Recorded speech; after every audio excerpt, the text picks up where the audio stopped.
இயேசு கிறிஸ்துவின் நாமத்தினாலே உங்களுக்கு வாழ்த்துக்கள். இந்த நாளிலும் நம்முடைய தியானத்திற்கு என்று எடுத்த பகுதி பிலிப்பியர் 3ஆம் அதிகாரம். பிலிப்பியர் 3ஆம் அதிகாரம் 17ஆம் வசனம் முதல் 21வது வசனம். பிலிப்பியர் 3 17 முதல் 21. சகோதரரே, நீங்கள் என்னோடு கூட பின்பற்றுவர்களாகி நாங்கள் உங்களுக்கு வழிகாட்டுகிறபடி நடக்கிறவர்களை மாதிரியாக நோக்குங்கள். ஏனெனில் அநேகர் வேறு விதமாக நடக்கிறார்கள். அவர்கள் கிறிஸ்துவின் சிலுவைக்கு பகைஞர் என்று உங்களுக்கு அநேக தரம் சொன்னேன், இப்பொழுதும் கண்ணீரோடு சொல்கிறேன். அவர்களுடைய முடிவு அழிவு, அவர்களுடைய தேவன் வயிறு, அவர்களுடைய மகிமை, அவர்களுடைய லட்சியம். அவர்கள் பூமிக்கு அடுத்தவைகளை சிந்திக்கிறார்கள். நம்முடைய குடியிருப்போ பரலோகத்தில் இருக்கிறது. அங்கே இருந்து கர்த்தராகிய இயேசு கிறிஸ்து எனும் இரட்சகர் வர எதிர்பார்த்து கொண்டிருக்கிறோம்.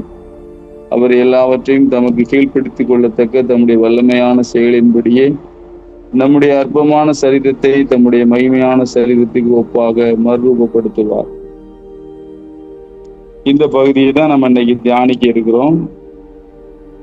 இதுல பொதுவா இதை தவறா நம்ம இன்டர்பிரேட் பண்ணி பழகிருக்கோம்.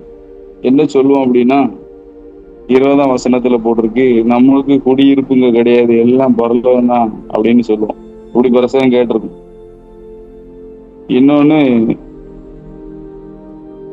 19ஆம் வசனத்துல பூமிக்கு அடுத்தவர்களே சிந்திக்கிறாள் என்று சொல்லி, பூமிக்குரிய எந்த காரியத்திலையும் நம்ம ஈடுபடக்கூடாது என்று நமக்கு பிரசங்கிமார்கள் தவறா நிறைய சொல்லி கொடுத்துருக்காங்க. ஆனா இந்த கான்டெக்ஸ்ட்ல நீங்க படிச்சு பாத்தீங்கன்னா அவர் என்ன மேட்டர் பேசுறாரு. 18ஆம் வசனத்தை பாத்தீங்கன்னா, அநேகர் வேறு விதமாக, அவர்கள் அப்படின்னு சொல்றாரு.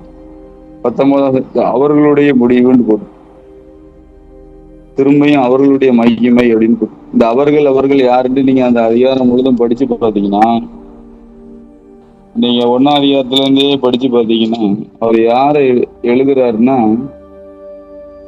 2ஆம் வசனம் 3ஆம் வசனத்தெல்லாம் படிச்சு பார்த்தீங்கன்னா, நாய்களுக்கு எச்சரிக்கையா இருங்கள், பொல்லாத வேலையாட்களுக்கு எச்சரிக்கையா இருங்கள், சுண்ணத்துக்காரருக்கு எச்சரிக்கையா இருங்கள். ஏனெனில் மாம்சத்தின் மேல் நம்பிக்கையா இராமல் ஆவியினாலே தேவனுக்கு ஆராதனை செய்து கிறிஸ்து இயேசுவில் மேன்மை பாராட்டுகிற நாமே விருத்த சேதனம் உள்ளவர்கள். இந்த அதிகாரம் முழுதும் மாம்சத்தின் மேல் நம்பிக்கை வைக்கிறவர்களை குறித்து எழுதுகிறார். மாம்சம் அப்படின்ட்டு சொல்லும் போது சரீர பிரகாரமாக அல்லது பிசிக்கல் வேர்ல்ட மட்டுமே நம்பி இருக்கிறவங்களை பற்றி தான் அவர் எழுதுறார். அதாவது அதனுடைய நோக்கம் ரொம்ப அழகா 9ஆம் வசனத்துல அவர் எழுதுவாரு, நான் கிறிஸ்துவை ஆதாயப்படுத்திக் கொள்ளும்படிக்கு நியாய பிரமாணத்தினால் வருகிற சுய நீதியை உடையவனாயிராமல் கிறிஸ்துவை பற்றி விசுவாசத்தினால் வருகிறதும் விசுவாசம் மூலமாய் தேவனால் உண்டாயிருக்கிறதுமான நீதியை உடையவனாயிருந்து. தேவ நீதியை பற்றி பேசுறாரு. விசுவாசத்தினால ஒரு மனிதன் இயேசு கிறிஸ்துவை விசுவாசிக்கும் போது அவனுக்கு நீதி உண்டாகும். அது ஃபெய்த்ல வர்றது. இந்த ஃபெய்த்ல வராத எல்லாமே பாவம் அப்படின்னு அவர் எழுதுகிறார்.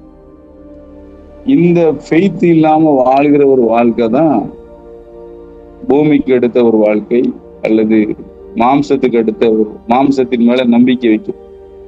இந்த கான்டெக்ஸ்ட்ல தான் இந்த அதிகாரம் அவர் எழுதப்படும். அப்ப இதுல நம்ம என்ன தெரிஞ்சுக்கிடுறோம் அப்படின்னா, மிக முக்கியமானது,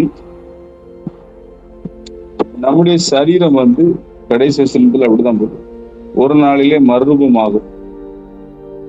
அதுல நமக்கு எந்த விதமான டவுட் கிடையாது. அதே நேரம் இந்த பூமியில ஆண்டவர் நமக்கு சில காரியங்களை வச்சிருக்கிறார். அதை நம்ம தான் செய்யணும். இங்கே நாம் இயேசு கிறிஸ்துவை போன்று நாம் இந்த பூமியில இருக்கிறோம். ஆண்டவர் நம்மளை எதற்கு வச்சாரோ அதுக்கு பயன்படுத்தணும். அதற்காக நமக்கு தேவையான பணம் நமக்கு வேணும், நமக்கு ஒரு வீடு வேணும், நம்ம அங்க போறதுக்கு ஒரு கார் வேணும், நம்ம பிள்ளைகளை படிக்க வைக்கக்கூடிய வசதிகள் வேணும். இதெல்லாம் நீடு, தேவை, லக்ஸுரி கிடையாது, ஆடம்பரங்கள் கிடையாது. இந்த இடத்துல பவுல் பூமிக்கு எடுத்த காரியங்களுக்கும் போது அவர் இந்த மேட்டரை பற்றி பேசல. அவர் விருத்தச்சேதனத்தை பற்றி தான் அந்த இடத்துல பேசுறாரு. சுண்ணத்துக்காரர்கள்னா விருத்தச்சேதனம் பண்ணுகிறார். அவருக்கு அதை குறித்து தான், அந்த மாம்சத்தை குறித்து தான் மேன்மை பாராட்டுறாங்கன்னு அதை பற்றி தான் பேசுறாரு. அதனால இந்த காலை வேளையில நாம இந்த பூமியில ஆசீர்வாதமா இருப்பது தேவனுடைய சித்தங்கிறத நம்ம அறியணும். இந்த பூமியில நம்மளை ஆசீர்வாதமா வைக்கிறதுக்கு ஆண்டவர் விரும்புகிறார் என்பதை நம்ம அறிஞ்சிருக்கணும். அதே நேரத்துல பிறரையும் நம்ம ஆசீர்வதிக்க அழைக்கப்பட்டிருக்கிறோம். நமக்கு ஏன் செல்வங்கள் பண வசதிலாம் தேவைப்படுதுன்னா, அநேக பிள்ளைகளை அல்லது அநேகரை நாம் ஆசீர்வாதமாக மாற்றுவதற்கு. எனவே நம்ம மைண்டை சரி பண்ணிக்கிட்டோம். பூமியில கர்த்தர் வச்சிருக்கிறாரு, அது அவருடைய சித்தம். அதே எழுதுறாரு, இயேசு கிறிஸ்து வர நம்ம காத்திருக்கோம், அவ்வளவுதான். மற்றபடி இந்த பூமியில நம்ம செய்ய வேண்டிய வேலையை நம்ம தான் செய்யணும். ஒரு வியாதியஸ்தர் சுகம் இல்லாம இருந்தா நம்ம தான் போய் கை வச்சு ஜெபிக்கணும். அப்பதான் ஆண்டவர் சுகமாக்குவார். ஒருத்தர் கவலையில இருந்தா நீங்க போய் பேசணும். பேசினா அவர் உயிர் மீட்சி அடைவார் சுவிசேஷத்தின். ஒரு சர்ச்சு உடைஞ்சு கிடக்குன்னா நம்ம தான் போய் விசுவாசத்துல அதை கட்டி எழுப்போம். ஜனங்களையும் கட்டணும், பில்டிங்கையும் கட்டணும். பில்டிங்கை ரீபில்ட் பண்றது, மாடல் பண்றது, அது நமக்கு தெரியும். அதை பார்த்தாலே தெரியும். நீங்க ஒழுக்கமா ஆண்டருக்குள்ள இருந்தீங்கன்னா நீங்க இருக்கிற இடத்துல நீங்க சரி பண்ணி வச்சிருவீங்க. ஏனென்றால் ஒழுங்கற்றவைகளை தேவன் ஒழுங்குபடுத்துகிற ஆண்டவர். அந்த ஆண்டவர் நமக்குள்ள இருக்கும்போது அப்படிதான் இருக்கும். எனவே இந்த பூமிக்கு நாம் ஆசீர்வாதமாக அழைக்கப்பட்டிருக்கிறோம். நாம் அடுத்த ஒரு தலைமுறையினரை ஆசீர்வாதத்துக்குள் நாம் நடத்த வேண்டும். அடுத்தபடியாக இன்றைய ரீடிங் போர்ஷன் எபேசியர் முதல் 3 அதிகாரங்கள். எப்பெல்லாம் நீங்க எபேசியர் படிக்கிறீங்களோ அப்பெல்லாம் நீங்க தெரிஞ்சுக்கிடணும், முதல் 3 அதிகாரங்கள் நமக்கும் ஆண்டவருக்கும் உள்ள தொடர்பு. இந்த 3 அதிகாரம் கடைசி வசனத்தை பார்த்தீங்கன்னா ஆமேன் அப்படின்னு முடியும். அதே போல 4 அதிகாரத்துல இருந்து 5, 6 படிச்சுன்னா ஆமேன். முதல் 3 அதிகாரங்கள் தேவன் நமக்கு செய்தது, அடுத்தது நாம செய்ய வேண்டியது. 2 அழகா அவர் பவுல் அதை சொல்றாரு. முதல் 3 அதிகாரங்கள் கிறிஸ்து நமக்காக என்ன செய்தார் என்பதை குறித்து ஒரு தெளிவான ஒரு செய்தியை அவர் சொல்லுகிறார். 1 அதிகாரத்தை நீங்க பாத்தீங்கன்னா 4ஆம் வசனத்துல இருக்கும், 3ஆம் வசனம் கடைசியில இருக்கும். நம்மை அவர் ஆசீர்வதித்திருக்கிறார். இதெல்லாம் பாஸ்ட் டென்ஸ்ல இருக்கும். நீங்க இன்னைக்கு கவனிச்சு பாத்தீங்கன்னா எல்லாமே பாஸ்ட் டென்ஸ் தான். நம்ம ஆசீர்வாதமா இல்லாம இருக்குன்னா நமக்கு தான் பிரகாசம் உள்ள கண்கள் இல்லைன்னு இருக்கும். இந்த அதிகாரம் முடியும் போது நமக்கு பிரகாசம் உள்ள கண்ணு வேணும்னு போட்டிருக்கும். ஏனென்றால் அவர் ஏற்கனவே நம்மளை ஆசீர்வதிச்சிருக்கிறார்.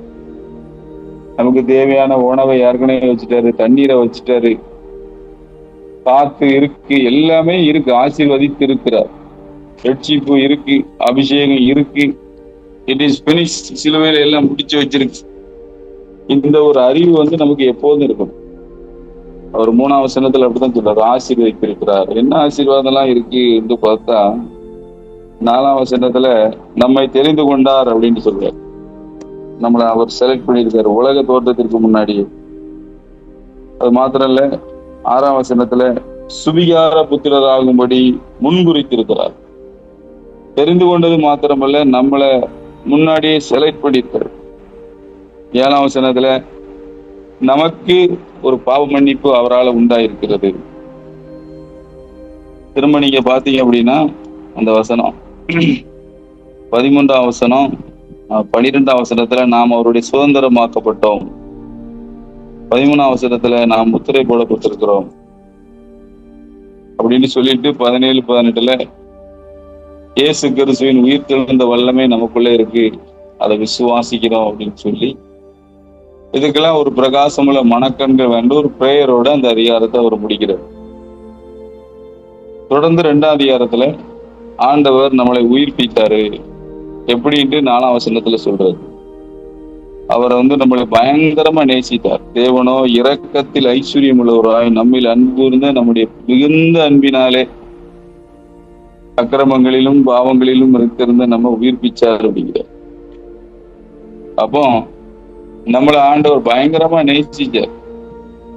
அதனாலதான் அதை எழுதுறாரு, கிருபையினாலே விசுவாசத்தை கொண்டு ரட்சிக்கப்பட்டீர்கள் அப்படி எழுதுறாரு.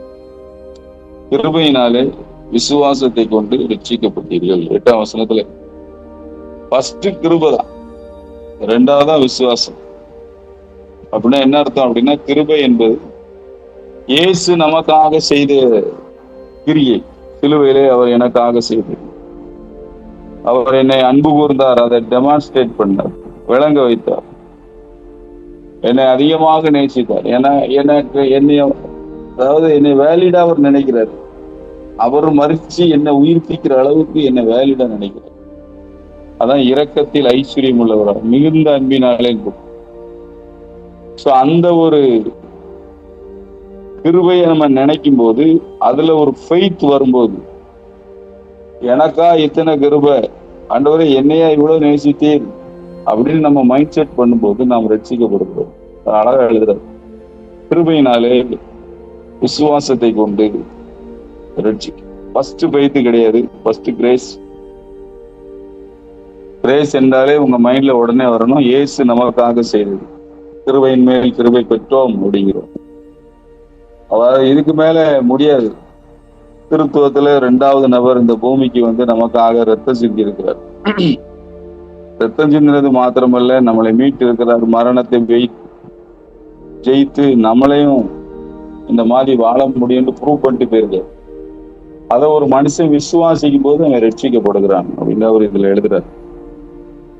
அது மாத்திரமல்ல, நமக்கும் 12ஆம் வசனத்துல சொல்றாரு, ஆபிரகாமுக்கும் உடன்படிக்கைக்கும் நமக்கும் சம்பந்தம் கிடையாது. ஆனா முன்னே தூரமா இருந்த நீங்கள் கிறிஸ்துவின் இரத்தத்தினாலே சமீபமானீர்கள் என்று எழுதுறாரு. அப்ப நமக்கும் ஆபிரகாமுக்கும் சம்பந்தம் கிடையாது. ஆனா இயேசு கிறிஸ்து ஒரு மனுஷன் ஏற்றுக்கொள்ளும் போது நாம் தேவனுடைய பிள்ளைகளாகிறோம். அதே நேரத்துல பூமியில ஆபிரகாமுக்கு பிள்ளைகளாயிருந்தோம் விசுவாசத்துல. அப்ப ஆபிரகாமுக்கு சொன்னது, ஈசாக்குக்கு சொன்னது, யாக்கோபுக்கு சொன்னது, இஸ்ரவேலருக்கு சொன்னது எல்லாம் நமக்கு ஒர்க் அவுட் ஆகுது. நீ ஆசீர்வாதமா இருப்பா என்று சொல்றது நமக்கு கிறிஸ்து இயேசுவினாலே ஒர்க் அவுட் ஆயிருதுன்னு அவர் அந்த அதிகாரத்துல விளக்கு. விளக்கி 22ஆம் வசனத்துல நம்ம எல்லாரும் கட்டப்படுகிறோம் சபையாக என்பதை அவர் விளங்கப்படுகிறார். 3ஆம் அதிகாரத்துல பயங்கரமான ஒரு மேட்டர் பேசுறாரு. என்னன்னா, யூதர்களும் புறஜாதி நம்மளும் ஒரே சரீரமாக கூட்டி இணைக்கப்படுகிறோம். 3ஆம் வசனத்துல சொல்றார். அது என்னவெனில், புறஜாதிகள் சுவிசேஷத்தினாலே உடன் சுதந்திரம், ஒரே சரீரத்துக்குள்ளானவர்களுமாய் கிறிஸ்துக்குள் அவர் பண்ணின வாக்கு தத்துவத்துக்கு உடன் பங்காளிகளுமாய் இருக்கிறார்கள் என்கிற ரகசியத்தை அவர் எனக்கு வெளிப்படுத்த. எல்லாரும் ஒண்ணு, யூதனும் புறஜாதியும் ஒண்ணுதான், அதுல ஒரு மேட்டர் இல்லைங்கிற அந்த பெரிய சீக்கிரட்டை எனக்கு கொடுத்தாரு. அந்த அதிகாரத்துல அது அவரோட தான் பேசுறது. இந்த கிருபை எனக்கு வெளிப்படுத்தப்பட்டிருக்கு. 12ஆம் வசனத்துல சொல்றாரு, அவரை பற்றி விசுவாசத்தால் அவருக்குள் நமக்கு தைரியமும் நம்பிக்கையோடு தேவனிடத்தில் சேரும் சிலாக்கியம் உண்டாயிருக்கிறது. அதனால எந்த விதத்திலும் சோர்ந்து போக வேண்டிய அவசியம் இல்லை அப்படிங்கிறார். சொல்லிட்டு 14ல இருந்து ஒரு பிரேயர் பண்றது, ஜெபம் பண்றது. எக்ஸலண்ட் பிரேயர், டெய்லி நம்ம செய்ய வேண்டிய ஒரு நல்ல ஜெபம். என்ன ஜெபம் அப்படின்னா, 15ல சொல்றாரு, நான் முழங்கால் போட்டு ஜெபம் பண்றேன். 16ல அவருடைய நாம் உள்ளான ஆவியில வல்லமையாய் பலப்படணும். விசுவாசத்துல கிறிஸ்து நமக்குள்ள வாசமா இருக்கணும். அடுத்ததான் பயங்கரமா இருக்கு, நீங்கள் அன்பிலே வேரூன்றி நிலை பெற்றவர்களாகி சகல பரிசுத்தவான்களோடு கூட கிறிஸ்துவின் அன்பின் அகலம் நீளம் ஆழம் உயரம் இன்னதென்று உணர்ந்து அறிவு கிட்டாத அந்த அன்பை அறிந்து கொள்ள வல்லவர்களாகவும் தேவனுடைய சகல பரிபூரணத்தால் நிறையப்படவும் உங்களை மகிமையினுடைய ஐஸ்வர்யத்தின்படியே உங்களுக்கு அனுகிரகம் பண்ண வேண்டிக் கொள்ளுகிறேன். திரும்ப திரும்ப அவருடைய காரியம் என்னன்னா, இந்த அன்பு எப்படிப்பட்டது, இந்த அன்பு நீளா என்னை எப்படி தேடி வந்தாரு, இதையே நம்ம திங்க் பண்ண அதுக்குள்ள இருக்கிற அந்த வல்லமை நம்ம வேண்டிக்கிறதுக்கும் நினைக்கிறதுக்கும் நமக்குள்ள வேலை செய்ய ஆரம்பிக்கும். அந்த லவ் கிரியேட்டட் ஆகும். இந்த லவ்வுக்கு ஒரு பவர்ல என்ன நடக்கும் அப்படின்னா, நம்ம நேசிக்கப்பட முடியாது. இந்த ஸ்டெப்ல சொல்லிட்டு தான் 4, 5, 6ல மன்னிப்பு இருக்கு. மன்னிக்கிறத பற்றி அவர் பேசுறாரு. நீங்க 4:32 பாத்தீங்கன்னா மன்னிங்கள்னு முடிப்பாரு. முதல் 3 அதிகாரம் தேவன் நமக்கு செய்தது. 4, 5, 6லாம் பாத்தீங்கன்னா நாம பிறருக்கு செய்ய வேண்டியது மன்னிக்கிறது இருக்கும். அடுத்த அதிகாரத்துல மனைவியை நேசிக்கிறது குறித்து இருக்கும். 6ஆம் அதிகாரத்துல பிள்ளைகளை நேசிக்கிறது இருக்கும். ஸோ இந்த கண்டினியூஸ் ப்ராசஸ் எங்க ஒர்க் அவுட் ஆகுதுன்னா, அந்த அறிவு கெட்டாத அன்பை நினைக்கும் போது அந்த பவர் நமக்குள்ள கிரியேட்டட் ஆகி எல்லாத்தையும் ஜெயிக்கக்கூடிய ஒரு வல்லமை 6ல அந்த பிசாசு ஜெயிக்கக்கூடிய அந்த பிராணி உள்ளவர்களா அந்த வல்லமை நம்மளை மாத்திருதுன்னு அவர் எழுதி முடிக்கிறார். எபேசியர் ஒரு அழகான ஒரு நிறுவனம். சபை ஒரு தனி மனிதன் ஆண்டவருக்குள்ள வரும்போது அவன் சபையாக சேரும்போது அந்த சபையிலிருந்து பண்ற ஒரு விண்ணப்பத்துக்கு முன்னாடி யாரும் நிற்க முடியாது, அவ்வளவு பவர் இருக்கு அப்படிங்கிறத 1, 2, 3ல சொல்லி திரும்ப அதை அழகா அவர் விளக்குறார். நீங்க ஃப்ரீ டைம் கிடைக்கும் போது எபேசியரை எப்போதுமே ஸ்ட்ரெச் அவுட்டா படிச்சிடணும். ஒரே ஸ்ட்ரெச் அவுட்டா படிச்சா நிறைய மேட்டர் நமக்கு நல்லா புரியும். இன்றைய குழந்தைகளுடைய தியானம் லூக்கா 19ஆம் அதிகாரம். அதுல நம்முடைய சகை கதை இருக்கு, பத்திராத்தல் கதை இருக்கு, இயேசுநாதர் கழுதையில ஏறி போற கதை இருக்கு, எருசலேமை பார்த்து அவர் கண்ணீர் வெடித்த சம்பவம் இருக்கிறது, கடைசியாக தேவாலயத்தை சுத்திகரிக்கிற சம்பவங்கள் இருக்கிறது. இதெல்லாம் நமக்கு தெரிந்த காரியங்கள் தான், அதனால ஒன்றும் பிரச்சனை இல்லை. ஆனாலும் அதுல மேட்டர் ரொம்ப முக்கியமானது என்னன்னா, சகையை நம்ம படிக்கும்போது அந்த லூக்கா 19ஆம் அதிகாரத்தை எடுத்து பார்த்தீங்கன்னா, லூக்கா 19ல ஒரு முக்கியமான ஒரு காரியம் இருக்கு. 9வது வசனம், இன்றைக்கு இந்த வீட்டுக்கு ரட்சிப்பு இவனும் ஆபிரகாமுக்கு குமாரனா இருக்கு. ஒரு மனிதன் இயேசு கிறிஸ்துவை ஏற்றுக்கொள்ளும் போது அவன் ஆபிரகாமுக்கு குமாரனா இருக்கான். ரொம்ப முக்கியமான ஒரு காரியம். இது நமக்கு பெய்த்துக்கு வரணும். அது மாத்திரம் இல்ல, அடுத்த ஒரு வரி சொல்றாரு, இழந்து போனதை தேடவும் ரட்சிக்கவுமே மனுஷகுமாரன் வந்திருக்கிறார். ஏதேன் தோட்டத்துல நம்ம ஆண்டருடைய ஐக்கியத்தை இழந்து போனோம், அவருடைய அந்யோன்யத்தை, அவருடைய அன்பை, அவருடைய சுதந்திரத்தை, தேவ சாயலை இழந்து போனோம். ஆனா எல்லாத்தையும் இயேசு கிறிஸ்துவால நாம் மீட்கிறோம். அதனாலதான் அதுல எழுதுறாரு, இழந்து போனதை தேடவும் ரட்சிக்கவுமே. அதனாலதான் ஒரு மனுஷன் ரட்சிக்கப்பட்டது ரொம்ப முக்கியம். திரும்பியும் அந்த திருத்துவ தேவனிடத்துல நாம் ஐக்கியம் கொள்கிறோம். அடுத்தாப்புல பத்திராத்தல் ஓம கதை. அவரு எல்லார்ட்டையும் கணக்கு கேட்கிறாரு. அப்படி கேட்கும்போது அவர் என்ன சொல்றாரு அப்படின்னா, 24ஆம் வசனத்துல இருக்கிறவனுக்கு கூட கொடுக்க சொல்றாரு. கூட சொல்றது மாத்திரமல்ல, உள்ளவன் எவனுக்கும் கொடுக்கப்படும், இல்லாதவனிடத்தில் உள்ளதும் எடுத்துக்கொள்ளப்படும். 28ல 26ல இந்த சம்பவத்துல ஆண்டவர் என்ன சொல்றாருன்னா, அவர் இந்த பூமிக்கு ராஜாவாக திரும்ப வருவார், அப்போது எல்லாத்தையும் நம்ம ஒர்க் பண்ணணும் அப்படிங்கிற மாதிரி அதுல எழுதுறார். அதுக்கு முன்பு இயேசுநாதர் கழுதை மேல நடந்து வந்தது, ஏறி வந்தது, எருசலேமை பார்த்து அவர் கண்ணீர் விட்டது, உன்னை சந்திக்கும் காலத்தை நீ அறியாதபடியினால். 43ல இருக்கு, உன் சத்துருக்கள் அப்படின்னு அவரை சொல்றாரு. கடைசியாக ஒரு ஆலயத்தை சுத்திகரிக்கும் போது சொல்ற ஒரு வார்த்தை, என்னுடைய வீடு செப வீடு அப்படின்னு. இந்த பக்தி வைராக்கி சரீரமாகி ஆலயத்தை குறித்து பேசுறாரு. இப்ப நாம சரீரம் வியாதி இல்லாம இருக்கிறது, சரீரத்தை தீட்டுப்படுத்தக்கூடாது. ஏன்னா அதுல சரீரம் தேவன் தங்குற ஆலயம். நம்முடைய சரீரத்தையும் நீட்டா வச்சுக்கிடணும், அதே நேரத்துல நம்ம சபை பில்டிங்கையும் கரெக்டா வச்சுக்கிடும், அவர் தங்குற இடம். இந்த செய்திகள் நம்ம பார்க்கிறோம். இன்றைய மிஷனரி நம்ம எல்லாருக்கும் தெரிஞ்ச சாது செல்லப்பா அவர்கள். அவங்க ஒரு ஹிந்து பேக்ரவுண்ட்ல இருந்து வராங்க. 1934ல அவங்க பிறந்தாங்க. 1967ல அவங்க ரட்சிக்கப்படுறாங்க. சரியா? எப்படின்னா, அவர் தற்கொலை செய்யணும் அப்படின்ட்டு ட்ரெயின்ல போயிட்டு இருக்கும்போது ஒரு பைபிள் வசனம் கோட் பண்ணதை அவர் பார்க்கிறாரு. அதுல அவரு அடுத்த ஸ்டேஷன்ல இறங்கிடுறாரு. ரயில்ல போனது, அங்க ஒரு மீட்டிங் நடக்கு.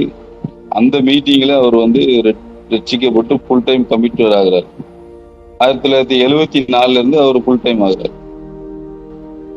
அக்னி ஊழியங்கள் அப்படின்ட்டு சொல்லி, அதே போல அக்னி மாதாந்திர பத்திரிகையும் அவர் போட்டு, இந்துக்கள் எப்படி இயேசுவை ஏற்றுக்கொள்ள முடியுங்கிற கட்டுரைகளை அவர் அழகா எழுதி அநேக பாஸ்டர்ஸ், கிட்டத்தட்ட ஒரு 27 சர்ச்சு உண்டாக்கி இருக்காரு. ஒரு 28 புக்ஸ் எழுதியிருக்காரு.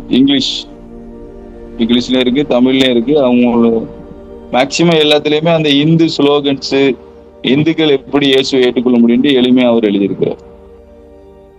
நம்முடைய தமிழ் பேசுகிற மக்களுக்கு இது ரொம்ப பிரயோஜனமானது. இந்துக்கள் மற்றும் புத்திஸ்ட் மத்தியில ஒரு நல்ல வல்லமையான ஊழியங்களை அவர் செய்தார். தேவனுடைய ராஜ்யம் விருத்தி அடையும்படி தன்னால முடிஞ்ச எல்லாத்தையும் அவர் என்ன செஞ்சிருக்காருன்னா செய்திருக்கிறார். இன்றைய மனப்பாட வசனம் நாம தெரிந்திருக்கிறபடி நம்முடைய அற்பமான சரீரத்தை அவர் மறுரூபப்படுத்துவார். பிலிப்பியர் 3:21 உள்ளது. சோ இந்த நாளிலும் நாம் கேட்ட சத்தியங்களின்படி நாம் கண்களை ஜெபிப்போம். குறிப்பாக நாம் ஆரம்பத்திலே பார்த்தது போல இந்த பூமியிலே நாம் ஆசீர்வாதமா இருப்பது தேவ சித்தம். பற்றாக்குறையோடு வாழ்வது, கடன்ல வாழ்றது, வட்டிக்கு கொடுக்கறது, இஎம்ஐல வாழ்றது, பேங்க்ல லோன் எடுத்து வாழ்றது தேவனுடைய சித்தம் கிடையாது. ஆபிரகாமின் ஆசீர்வாதம் கிறிஸ்து வழியா நமக்கு வந்திருக்கு. அதை நம்ம முதல்ல விசுவாசிக்கணும், விரும்பணும். கடன் இல்லாத ஒரு வாழ்க்கையை நம்ம விரும்பணும். அதனால தயவு செய்து முதல்ல விருப்பம் கொள்ளும். கடன் இல்லாம ஒரு அபண்டன்ட் பிளெஸிங் எனக்கு வேணும்னு விரும்பும் போது பூமிக்கு எடுத்த ஆசீர்வாதங்களினாலே கர்த்தர் நம்மளை ஆசீர்வதிக்கிறார். அதே போல ஆவிக்குரிய சகல ஆசீர்வாதத்தில நம்மளை ஆசீர்வதித்து இருக்கிறார் என்று எபேசியர்ல நம்ம படிக்கிறோம். நாம் தெரிந்து கொள்ளப்பட்டோம், முன்குறிக்கப்பட்டோம், சுதந்திரமாக்கப்பட்டோம், நம்மை அவர் முத்திரை செய்திருக்கிறார், பாவ மன்னிப்பாக மீட்பு அவருக்குள்ளே நமக்கு உண்டாயிருக்கிறது, உயிர்த்தெழுந்த வல்லமை நமக்குள்ளே இருக்கிறது, நமக்கு தேவை பிரகாசம் உள்ள ஒரு மனக்கண்ணு. அடுத்தாப்புல பார்த்தோம், நம்மளை அவர் உயிர்ப்பிச்சிருக்கிறாரு மிகுந்த அன்பினாலே, கிருபையினாலே விசுவாசத்தை கொண்டு நாம் ரட்சிக்கப்பட்டிருக்கிறோம்.